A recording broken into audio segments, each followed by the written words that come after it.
pada kesempatan kali ini saya akan menjelaskan gimana sih cara kita menjawab dan bertanya di Quora Indonesia. Saat kita berada di halaman profil kita akan mengetahui apa saja sih jawaban yang telah kita jawab, apa sih pertanyaan yang telah kita jawab. Lihat di sini terlihat bahwa saya telah menjawab 677 jawaban dan 746 pertanyaan. Dan konten yang telah saya jawab selama ini telah mendapatkan 673.000 tayangan, dan untuk bulan ini jawaban saya telah dilihat sebanyak 94.000. Nah, cara untuk membuat pertanyaan adalah kita tinggal klik tambahkan jawaban. Atau kita bisa juga membagikan tautan. Nah, tambah pertanyaan ini kita bisa ada pilihannya, bisa bertanya ke publik atau anonim atau dibatasi. Kalau publik berarti siapapun bisa menjawab, identitas kita bakal kelihatan bahwa kitalah yang membuat pertanyaan ini. Contohnya, misalnya saya pernah bertanya tentang seberapa mahal menulis ulang sistem dari COBOL ke bahasa pemrograman modern. Nah, dari sini bakal kita bisa lihatnya. Jadi di log itu, pertanyaan ditambahkan oleh Naufaldi Rafif.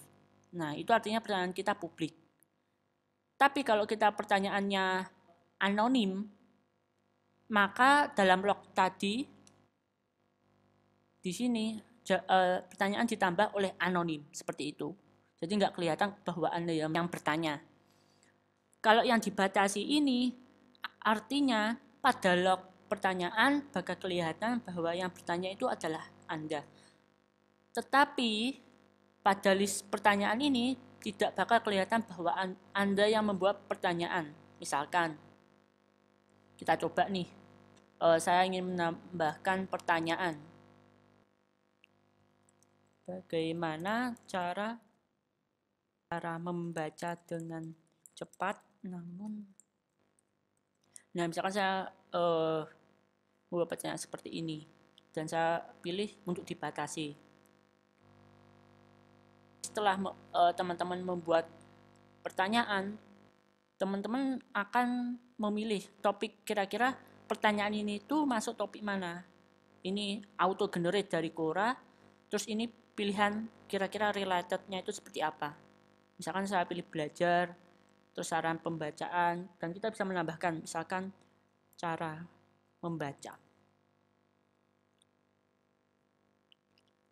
Atau kita bisa membuat topik dari pertanyaan kita. Berarti ini mungkin tips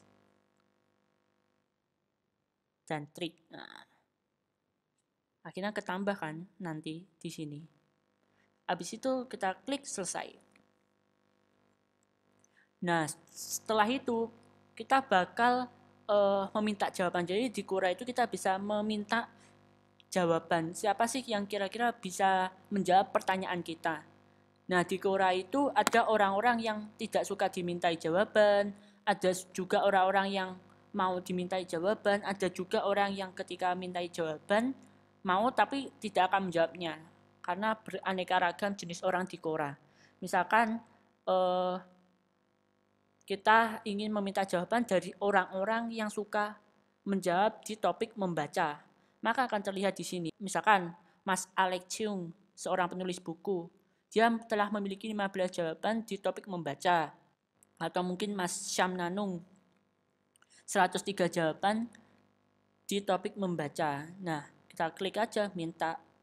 Nah, jadi maksimal juga PJ yang kita minta dalam satu pertanyaan sekali waktu dalam satu hari itu ada 25 orang. Jadi kita bisa minta ke Bunyamin Chu minta, atau Ulfah Dwi minta. Habis itu misalkan 4 orang saya meminta jawaban, klik selesai. Kalau lihat tadi kan saya sudah menambahkan pertanyaan, tapi di sini tidak terlihat pertanyaan saya tentang cara membaca dengan cepat. Nah, tapi ketika kita melihat dari informasi misalkan mitra nih. Nah, keluar di sini pertanyaan kita. Tapi di halaman profil kita tidak akan keluar pertanyaan tersebut. Seperti itu. Nah, ini untuk informasi awal. Jadi di Quora itu ada namanya program Mitra Quora. Dan pendapatan saya masih segini ya. Ini yang telah saya hasilkan dari mitra dan yang belum dibayarkan segini. Dan dalam 30 hari terakhir 0, sekian dolar. Jadi seperti itu. Di sini terlihat bagaimana cara membaca, tapi pada profil kita itu tidak akan terlihat bahwa kita pernah menanyakan tentang bagaimana cara membaca. Nah, tidak terlihat kan di sini? Seperti itu. Nah, lantas gimana kita bisa menjawab pertanyaan-pertanyaan yang ada di Quora? Gampang. Menu jawab. Nah, di sini ada 4 jenis yang bisa kita lakukan. Pertama, pertanyaan untuk Anda. Di sini rekomendasi dari Quora. Jadi, semua pertanyaan yang direkomendasikan oleh Quora kepada kita berdasarkan jawaban-jawaban yang pernah kita jawab, topik yang kita ikuti, topik yang pernah kita tulis, dan lain sebagainya. Atau permintaan jawaban. Nah, di sini teman-teman saya yang telah meminta jawaban kepada saya. Ada 70 permintaan jawaban. Karena memang setiap hari ketika akun kita semakin besar, itu semakin banyak permintaan jawaban. Jadi ada kalanya misalkan nih, nah kita bisa menjawab langsung atau kita bisa melewatinya. Jadi nanti tidak akan muncul di permintaan jawaban. Seperti itu. Atau jawab nanti. Nah, jawab nanti itu artinya kita akan menyimpan semua pertanyaan yang ada di Quora untuk nanti kita jawab. Misalkan nih, tentang pemrograman ya, bagaimana literasi yang baik? Saya nggak ingin menjawab sekarang. Jadi saya bisa klik pilih lainnya, terus jawab nanti. Nah, atau kita bisa jawab secara anonim. Misalkan kita ingin menjawab secara anonim nih. Nah, ini satu-satunya nanti kita bisa menjawab secara anonim, tautan ini harus kita simpan. Bisa kita simpan melalui email atau kita simpan di note kita. Sehingga ketika jawaban anonim kita itu ada yang salah, kita bisa mengeditnya kayak gitu. Nah, lalu untuk fitur yang keempat ada kita menjawab dari menerjemahkan jawaban-jawaban yang ada di Quora Inggris. Nah, ini ngebantu sekali buat teman-teman yang ingin belajar bahasa Inggris, ingin belajar menerjemahkan. Seperti itu. Nah, nanti di jawaban-jawaban ini ada pilihan untuk translate. Ya, misalkan kita klik translate. Quora Indonesia ini ada 2 jenis terjemahan. Terjemahan pertanyaan sama jawaban. Kita bisa menerjemahkan pertanyaan-pertanyaan yang ada di Quora Inggris untuk kita terjemahkan ke dalam bahasa Indonesia. Nah, jawaban ini dan pertanyaannya ternyata belum diterjemahkan. Nah, maka saya bisa menerjemahkan pertanyaan dan jawabannya di sini. Nanti setelah kita menuliskan terjemahan pertanyaan sama terjemahan jawaban, kita bisa klik kirim ya.